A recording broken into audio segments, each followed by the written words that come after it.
Sócrates culpable. Todo comenzó en Grecia en el siglo IV a.C. y empezó con un hombre muy especial que hacía demasiadas preguntas. Vivía en Atenas, la ciudad más importante de aquel territorio, que no estaba gobernada por un rey o por un emperador como tantas otras del mundo antiguo. No, Atenas tenía un tipo de gobierno distinto a otros recién inventado. Se llamaba democracia. Cuando debían tomar una decisión importante, los atenienses se reunían en una gran asamblea y todos podían exponer sus opiniones antes de votar lo que debían hacer. Bueno, no precisamente todos, porque ni las mujeres ni los hombres esclavos estaban invitados a estas asambleas. No se les consideraba ciudadanos de pleno derecho. Pero a pesar de esa grave discriminación, la democracia permitía mucha mayor libertad política y mayor participación del pueblo en el gobierno de lo que se había conocido nunca antes en ningún otro lugar del mundo. Aquellos antiguos griegos amaban el arte y Atenas. Estaba llena de hermosos edificios y admirables esculturas. Incluso hoy podemos emocionarnos con los restos de aquel esplendor que aún se consideraban en la Atenas moderna. También les gustaban mucho los espectáculos deportivos y hasta inventaron olimpiadas, unos juegos que se llamaron así porque se celebraban en la ciudad de Olimpia. Para recordar y celebrar este origen, en la llevada en una carrera de rebelos hasta la ciudad que se va a ser sede de los Juegos, sea Tokio, Los Ángeles o Barcelona, el deporte es también una forma de democracia, porque no solo puedo competir lo que se consideran iguales entre sí, cualquiera se atreve a demostrar que es mejor jinete que Calígula o que toca mejor la liria que Nerón. Otra gran afición de los griegos era la literatura. Les entusiasmaba escuchar a los poetas épicos como el antiguo Homero y sus sucesivas imitadores, la Ilíada contada, o mejor dicho, cantada en verso, historia de la guerra de Troya y las hazañas de los héroes de uno y otro bando, como Aquiles o Héctor y la Odisea, que fue el primero de todos los relatos de aventuras, protagonizado por el astuto Ulises, que pasa 1000 peripecias para regresar a su isla natal, luchando contra tempestades marinas, monstruos y hechicerías en esas historias, que casi todos los griegos conocían prácticamente de memoria. Se mezclan los personajes humanos con los dioses de la mitología, el poderoso Zeus, la bella Afrodita, el sabio Apolo, etc. Realmente los mitos eran un conjunto de leyendas y cuentos que servían para explicar los orígenes del mundo y de las costumbres humanas, como se ve claramente en las obras de otros poetas como Hesíodo. Pero sin duda, el género literario preferido por los atenienses era el teatro de los grandes festivales teatrales, en los que se representaban tragedias como las de Esquilo o Sófocles y comedias como lo de los Aristófanes. Duraban días enteros y reunían a todos los habitantes de la ciudad, sin excepción, que comían, bebían y hasta dormían a ratos a las gradas que rodeaban el escenario para no perderse ningún detalle del espectáculo. Quizás ni siquiera la televisión ha llevado a ser mejor o tan importante socialmente como lo fue entonces el teatro. Sin embargo, los griegos no se dedicaban solo al arte y a la ficción, que nace de la fantasía. También sentían pasión por el conocimiento basado en la observación de la realidad. Querían saber de qué materia está hecha el mundo, qué son las estrellas y cómo funcionaba la naturaleza. No les bastaban los cuentos tradicionales y los mitos muy entretenidos pero poco exactos. Querían pruebas, demostraciones, razonamientos, les gustaba calcular y les fascinaba la precisión misteriosa de la geometría. Tanto más que la imaginación, que es algo presente en todos los pueblos primitivos que sean, ellos apreciaban la razón, algo mucho menos corriente, no rechazaban las leyendas, o sea, explicar una cosa real a través de un cuento fantástico, pero preferían las teorías, es decir, explicar una parte de lo real por medio de causas tomadas del resto de la realidad que conocemos. Los primeros sabios griegos, tales Pitágoras, Anaximandro, etc., mezclaban en sus enseñanzas la imaginación con los razonamientos, las leyendas con las teorías. Muchos les consideraron una especie de filósofos primitivos, pero yo creo que aún les faltaba algo para llegar a hacerlo. Ese algo es precisamente la discusión, el debate, el diálogo libre y abierto con otras personas. También discutir es una costumbre democrática porque solo discutimos con nuestros iguales. Al jefe le damos temblando la razón, pero a nuestro colega le planteamos críticas, objeciones y le ofrecemos argumentos. O sea, razonamos con él. Uno puede descubrir solito que el fuego quema, el agua moja y que no debemos meter la mano en la boca a un león, pero para saber cómo son los seres humanos, qué es lo que consideran bueno y qué les parece malo, o cuál puede ser la mejor forma de convivencia social, no hay remedio de hablar con nuestros semejantes. Podemos llegar a saber cómo funcionan las cosas sin preguntarle a nadie, aunque avanzaremos más preguntando, probablemente. Pero sin duda, solo preguntando y discutiendo con los demás nos haremos una idea de cómo son los humanos y por lo tanto de cómo somos nosotros mismos. Pues bien, la filosofía no trata únicamente de entender las cosas, sino también a las personas y por eso nadie, por sabio que sea, puede filosofar en soledad sin dialogar y discutir con otros. De modo que vuelva a lo que decía al principio. Todo esto de la filosofía empezó verdaderamente con un hombre muy especial que hacía demasiadas preguntas, que vivía en Atenas con una modesta cercana a la pobreza, era más bien bajo, recordente y bastante feo. Eso dicen al menos los que lo conocieron personalmente. Y se había opuesto a quienes pretendieron imponer la dictadura que acabase con la democracia ateniense, pero después se dedicó a una tarea extraña, algo que nadie había hecho antes de él, sencillamente los días haciendo preguntas a los ciudadanos y discutiendo luego con ellos sus respuestas. A cualquier hora les podía encontrar en la Ágora, la plaza pública de Atenas, donde solía haber más gente, pero también en reuniones en casa de algún conocido, en una cena con varios amigos. Yo digo que no sé nada, proseguía luego Sócrates, porque en realidad todos mis conocimientos son triviales, solo útiles para salir del paso o entretenerme. Pero falta saber lo más importante de todo, lo único, imprescindible, cómo se debe vivir, de qué me sirve saber cómo hacer esto o aquello si ignoro qué hacer con mi propia vida. Sería igual que estar muy orgulloso de lo bien que sé andar y hasta de lo mucho que puedo correr, pero sin tener ni idea de dónde vengo ni hacia dónde me conviene dirigir a mis pasos. A mis conciudadanos atenienses creo que les pasa lo mismo que a mí, que tampoco saben cómo debe vivirse. Hacen lo que ven hacer a los demás, pero sin saber en el fondo si es bueno o malo. Ni siquiera piensan por sí mismos sobre este asunto, se conforman con repetir lo que hicieron sus padres y sus abuelos. Otros prefieren imitar a los ricos.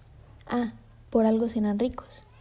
O a los más fanfarrones y brutos, confundiendo su bravuconería con ser de veras energético y fuerte. Algunos siguen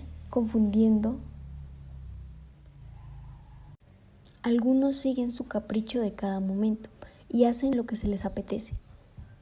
Ahora como bebo hasta hartarme, luego me echo a dormir y no me preocupo de qué pasará mañana. Y todos están muy contentos consigo mismos y se les dan de listos. Por eso dijo el oráculo de Delfos que yo, Sócrates, a pesar de no saber nada, soy el más sabio de todos. Para ser capaz de vivir bien, pensaba Sócrates, habrá que tener virtud. ¿Qué es la virtud?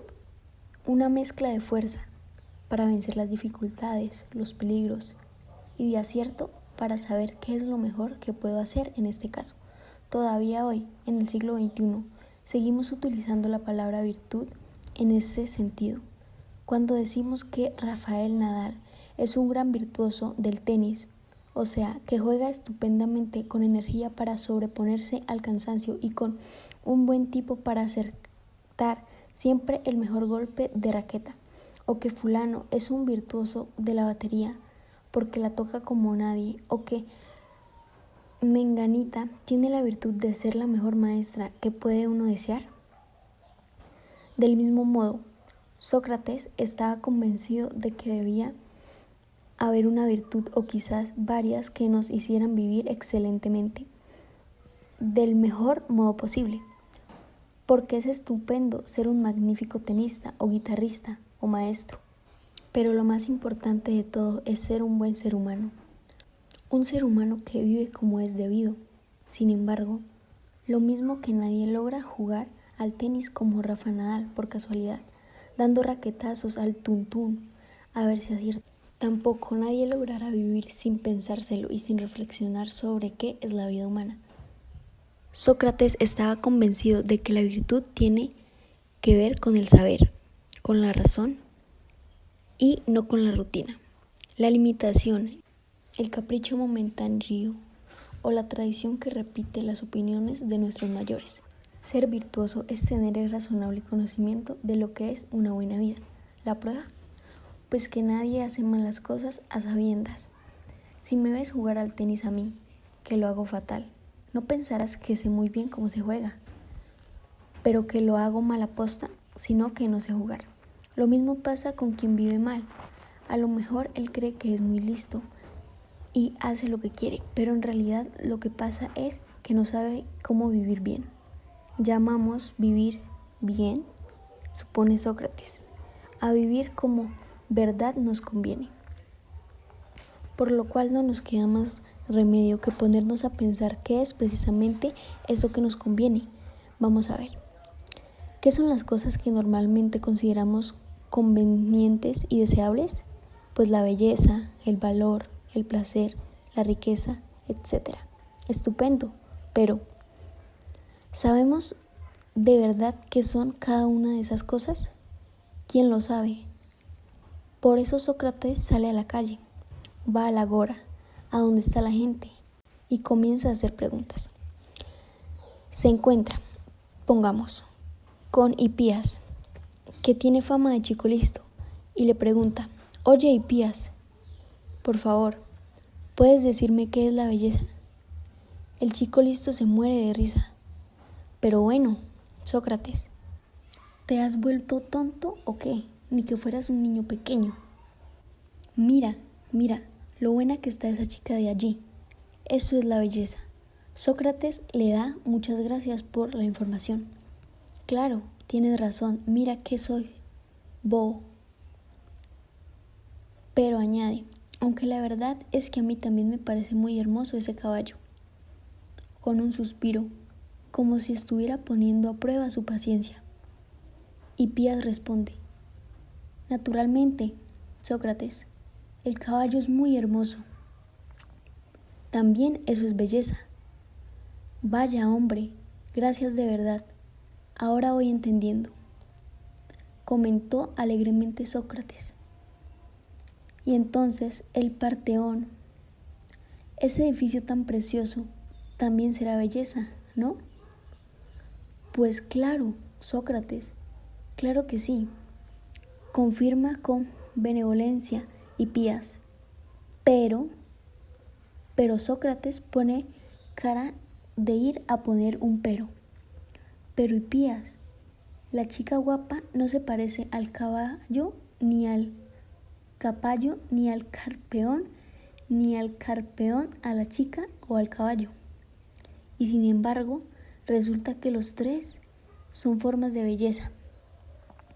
De modo que volvemos al principio, a lo que yo te pregunté: ¿qué es la belleza? A Hipías, el chico listo, se le pone cara de tonto y ya solo balbucea: bueno, verás, claro.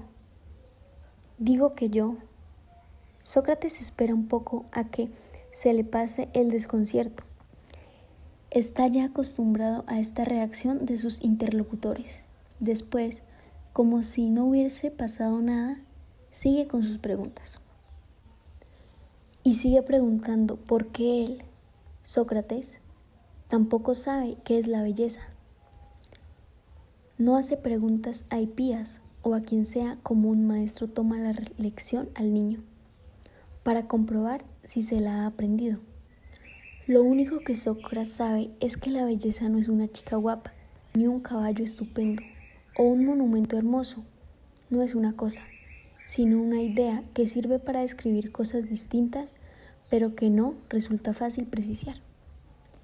Ya es saber algo, y también sabe que los demás que tan seguros van por el mundo, no saben ni siquiera eso, para empezar.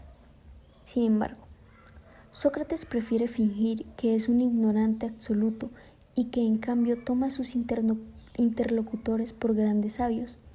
Esa actitud se llama ironía y le da bastantes buenos resultados, de modo que sigue preguntando y preguntando para despertar en el otro las dudas respecto a lo que cree saber y luego las ganas de aprender cuando se da cuenta de que aún no sabe, pero también para llegar a saber más él mismo. ¿Y qué le importa a Sócrates que los demás sepan o no? Muy sencillo. Sócrates está convencido de que nadie puede saber solo, de que lo que sabemos lo sabemos entre todos, de que quienes vivimos en sociedad tenemos también que saber socialmente. Ya lo hemos dicho antes, la filosofía es una consecuencia de la democracia. Los llamados filosóficos no forman una casta superior o una secta misteriosa, sino que saben iguales a los demás humanos. La única diferencia es que se han despertado antes, que se han dado cuenta de que no sabemos lo que creemos saber y quieren poner remedio a esa ignorancia. ¿Qué es un filósofo? Alguien que trata a todos sus semejantes como si también fuesen filósofos y les contagia las ganas de dudar y de razonar. En alguno de esos diálogos que mantenía Sócrates con la gente, no se llegaba al fin a ninguna conclusión, salvo una muy importante que hay que seguir pensando y discutiendo más. En otros, en cambio, Sócrates expuso al final la opinión que le parecía más razonable y verdadera. A veces esa postura tenía mucha importancia para el objetivo final que buscaba Sócrates, es decir, saber cómo se debe vivir. Por ejemplo, en cierta ocasión mantuvo una discusión casi dramática con un joven arrogante y fanfarrón llamado Calícles. El tema fue este: ¿qué es mejor, cometer una injusticia contra otro o padecerla uno mismo? Por supuesto, Calícles decía que es mucho mejor cometer injusticias que sufrirlas, aunque más, sostenía que son los debiluchos y amargados quienes siempre se están quejando de lo injusto, que son los fuertes, es decir, los audaces que,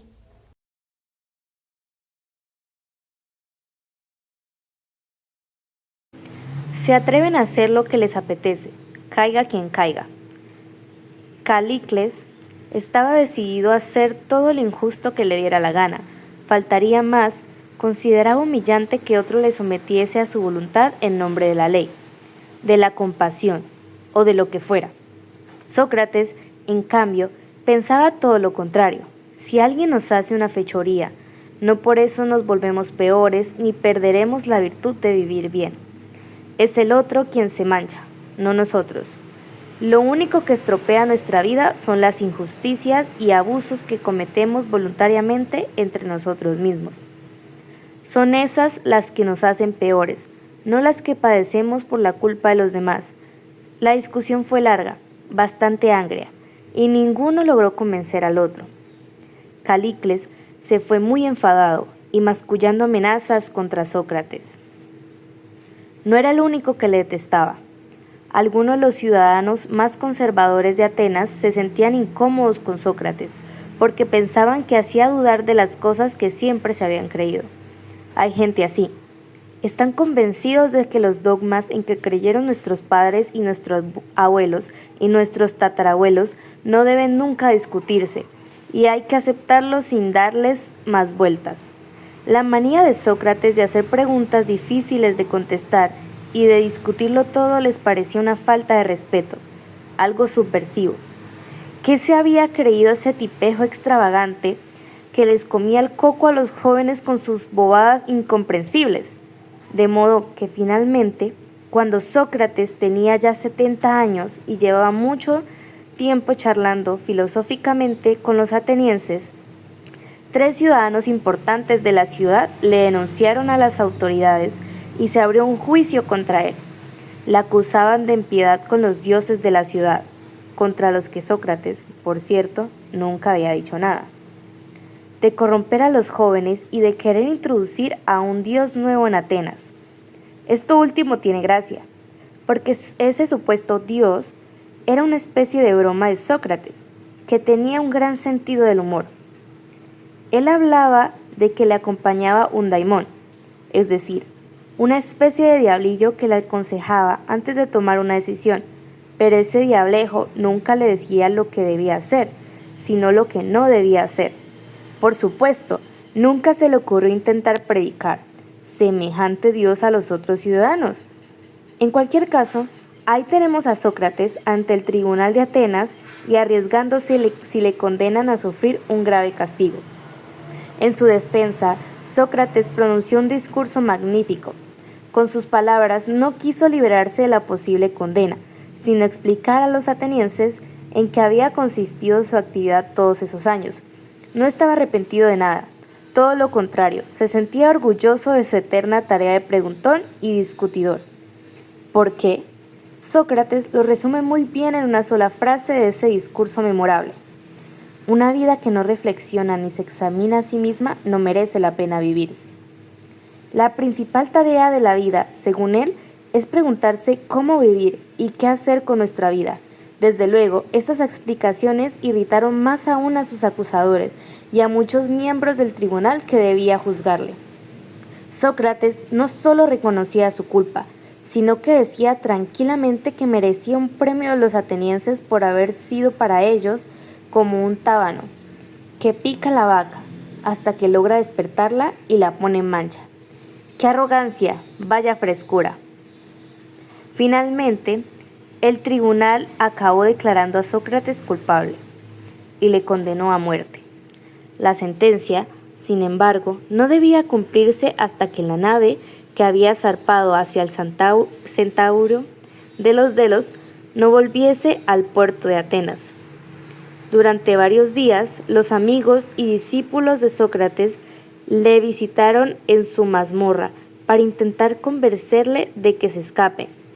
Ya tenían sobornados a los guardias y la huida era cosa fácil, pero Sócrates se negó.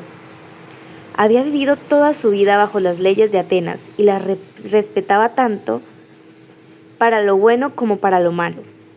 Prefería morir de acuerdo con la legalidad que seguir viviendo a su edad de modo clandestino, huyendo y escondiéndose. Finalmente aparecieron, allá lejos en el horizonte, las velas de la nave fatal que regresaba. Así llegó el momento de la ejecución, que en Atenas se realizaba por medio de un potente veneno, la cicuta. Sócrates pasó sus últimas horas charlando, como siempre, con sus amigos, acerca de la muerte y de la posible inmortalidad del alma. Estaba completamente tranquilo y casi parecía contento. Sus últimas palabras, cuando ya la cicuta le hacía su letal efecto, fueron: acordaos de que le debemos un gallo a Esculapio. Es una frase bastante enigmática. Esculapio era en Grecia el dios de la medicina y solía ser costumbre ofrecerle sacrificios de animales. Por ejemplo, gallos, cuando alguien se curaba de una grave enfermedad.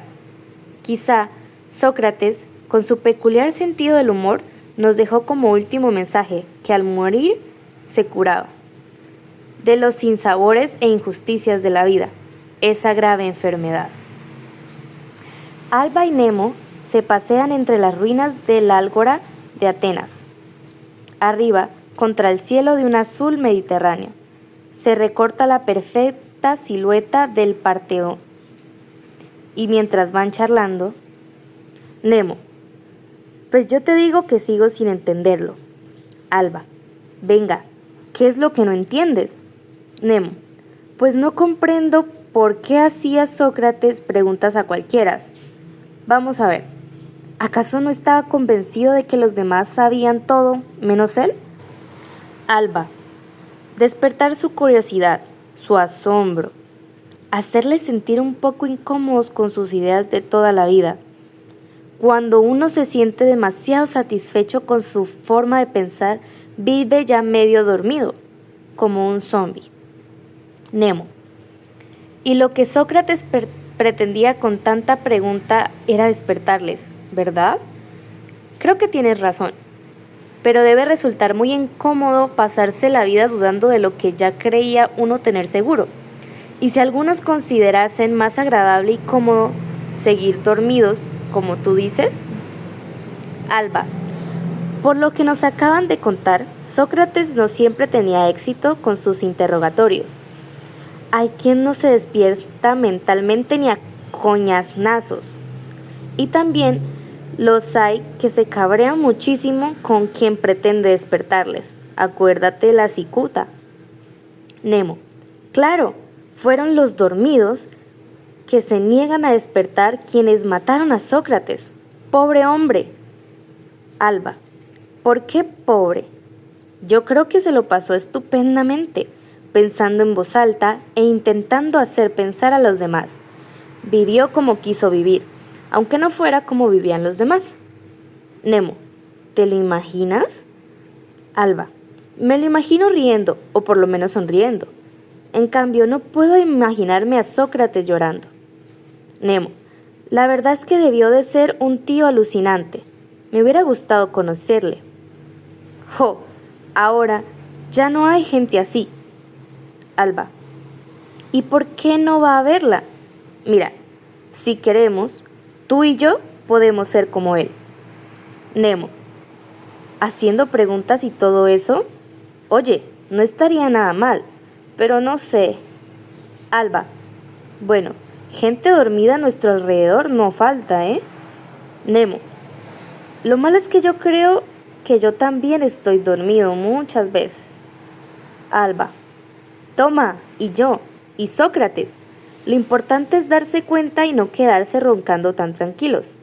Nemo, pero eso de las preguntas, hacérselos uno mismo, bueno, pero preguntar a los demás, así, por las buenas, a muchos no va a gustarles, ya verás.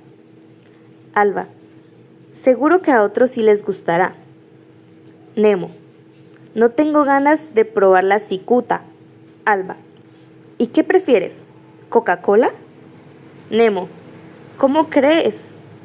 Contigo no puede ni Sócrates.